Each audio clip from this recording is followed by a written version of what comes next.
Isaías capítulo 61. Nós aqui estamos entrando praticamente na reta final do livro. Nós temos aqui alguns capítulos que são altamente direcionados à exaltação de Jerusalém, ao retorno do povo de Deus do cativeiro, retornando à sua terra.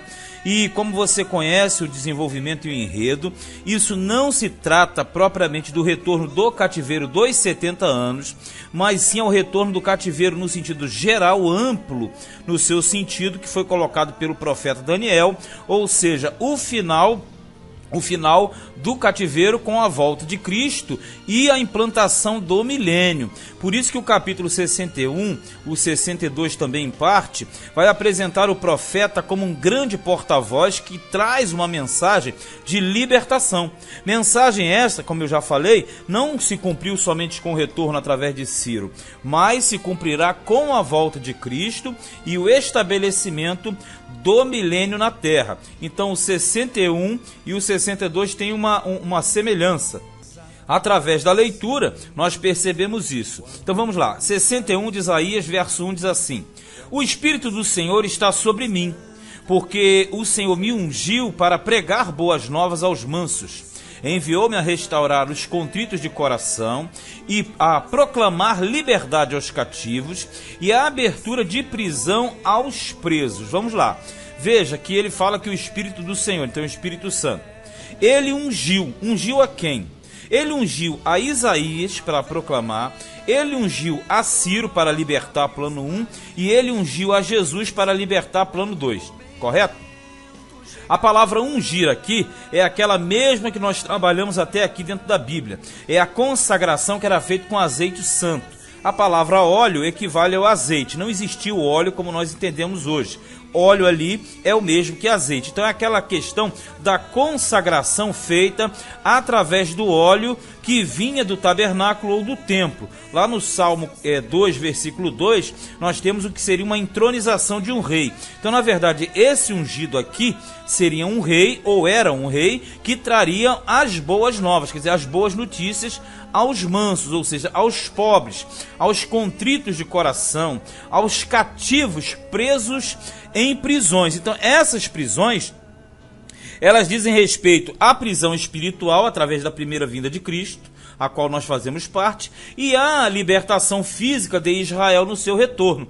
Aí no verso 2 diz: a apregoar o ano aceitável do Senhor e o dia da vingança do nosso Deus, a consolar todos os tristes. Vamos lá. Dia aceitável do Senhor, no original, é um livro de libertação dos oprimidos. Isso coincidia com o ano sabático. O ano sabático, você deve lembrar, era o 7º ano de uma série consecutivas de 6, sem libertação de escravos e sem descanso da terra.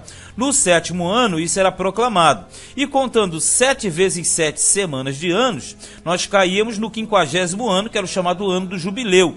E ali tinha perdão de dívidas, liberdade de escravos e etc. e tal. Então, o ano aceitável do Senhor aqui, e diz que é o dia da vingança, do Senhor, é a volta de Cristo, veja bem, o estabelecimento do milênio, porque o milênio será o milênio Shabat, ou seja, o tempo do descanso da terra.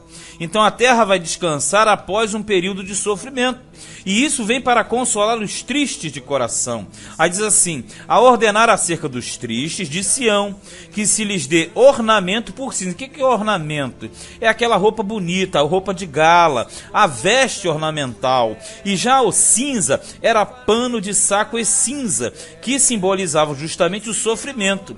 Então esse cumprimento, e ele foi anunciado, se você não percebe, pode acompanhar do capítulo 40 ao 55 deste livro, através do sofrimento do servo sofredor, e o servo sofredor nós entendemos ser Jesus na sua plenitude, mostra que Cristo Jesus, ele teve uma missão a cumprir, e essa missão em parte foi realizada para a igreja, mas faltam duas partes a serem realizadas, que é sobre Israel e sobre as nações do milênio. Isso tudo acontecerá na volta de Cristo. Então aqui diz que ele vai fazer uma mudança. E diz mais, óleo de gozo, quer dizer, o óleo cheiroso, o perfume, por tristeza. Sai a tristeza, vem a alegria, né? Veste de louvor por espírito angustiado, porque antes o espírito estava angustiado, e aí virá o tempo do louvor, da alegria, da exaltação. Aí diz assim, a fim de que se chame árvores de justiça, plantação do Senhor, para que ele seja glorificado. Ou seja, isso aqui fala de uma mudança de tempo. A árvore de justiça é porque o povo de Deus é visto como uma árvore de justiça, ao oposto da iniquidade. Então fala de um período de restauração, de mudança, de transformação. E esta compreensão você só alcança se você vem entendendo a Bíblia desde o Gênesis até aqui. Por isso que quem lê isoladamente, ela não alcança a profundidade desse conhecimento. Verso 4. E edificarão os lugares antigamente assolados, e restaurarão os de antes destruídos, e renovarão as cidades assoladas, destruídas de geração em geração. Veja que o contexto ele pode ser trabalhado para a época do retorno do cativeiro com Ciro, sim, porque ali Nabucodonosor e Babilônia tinham destruído as cidades. Mas aqui fala de uma época futura, fala de geração em geração. Então nós entendemos ser a plenitude desse cumprimento profético na volta de Cristo, a parousia. 5. E haverá estrangeiros que apacentarão os vossos rebanhos. Por que estrangeiros? Porque nesse período a igreja ela estará envolvida nesse sistema. E estranhos serão os vossos lavradores e os vossos vinhanteiros. Por que isso? Porque com a volta de Cristo, além da igreja que subiu e desceu, nós teremos as nações que estarão envolvidas nessa adoração dentro do reino messiânico. Fala mais, e lembrando, vinhanteiro é o que trabalha na vinha, e vinha é símbolo do povo de Deus, né? Mas vós sereis chamados sacerdotes do Senhor, ó, e vos chamarão ministros de nosso Deus. Comereis das riquezas das nações, e na sua glória vos gloriareis. Quer dizer, as nações servirão a Cristo, e Israel, como povo de Deus, vai usufruir desta grande bênção mundial, todos os povos adorando ali, ó. Por vossa dupla vergonha e afronta, exultarão pela sua parte, pelo que, na sua terra, possuirão o dobro e terão perpétua alegria, quer dizer, alegria para sempre.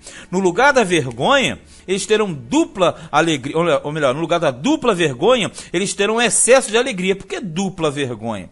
Sempre que o judeu trabalhava, ele trabalhava sempre no sentido do dois, né? Do dualismo. Mas também aqui nós temos que entender que fala das duas casas. Quais são as duas casas? A casa do sul e a casa do norte. Judá e Israel, que é o reino do norte. Aí diz mais, porque eu, o Senhor, amo o juízo e aborreço a iniquidade. Símbolo de quê? Que eles foram para o cativeiro porque Deus usou de juízo com o povo dele. Mas Deus não gosta da iniquidade, ele trará de volta. Diz mais, ó. Eu lhes darei sua recompensa em verdade e farei um concerto eterno com eles. Então é um concerto que vai durar para sempre. E a sua posteridade será conhecida entre as nações, e os seus descendentes no meio dos povos. Todos quantos os virem, os conhecerão como semente bendita do Senhor. Olha só, hein? Isso aqui é uma questão mundial, onde todos os servos de Deus serão conhecidos como a semente bendita do Senhor. É um período de exaltação dos servos de Deus. 10. Regozijar-me-ei muito no Senhor. A minha alma se alegra no meu Deus, porque me vestiu de vestes de salvação. E aí está falando do sistema da salvação imposta ao povo dele, isso aconteceu através de Cristo. Me cobriu com o manto de justiça, também esse manto vem de Cristo, como um noivo, que é o próprio Cristo, que se adorna com atavios, e como noiva que se enfeita com as suas joias. Isso quer dizer o seguinte: Aqui ele fala que Cristo fez um sacrifício perfeito, de salvação, de justiça, um ornativo cheio de atavios, e automaticamente espera essa noiva. Só que essa noiva, nós trabalhamos sempre com uma igreja, realmente é a igreja, e um plano. Mas essa noiva, na sua plenitude, é o reajuntamento do povo de Deus com o Senhor através de Cristo na terra. Olha no 11. Porque como a terra produz os seus renovos, e como o horto faz brotar o que nele se semeia, o horto quer dizer o jardim, né? A terra produz, assim o Senhor fará brotar a justiça e o louvor para todas as nações. Veja, para todas as nações. Então não se pode ler esse texto sem se excluindo-se a plenitude do milênio, a plenitude do desenvolvimento, a plenitude do conhecimento de tudo. Então, na verdade, nós devemos entender que essa colocação é uma colocação que tem a sua plenitude com a volta de Cristo. Salvação proclamada a todo o planeta. E mesmo assim, hein, você terão aqueles que não serão salvos. E olha detalhe, diabo preso, demônio preso, quem conhece a doutrina e o desenvolvimento bíblico entende tudo isso aqui. Mas terminamos mais um capítulo, esse foi Isaías, capítulo de número 61.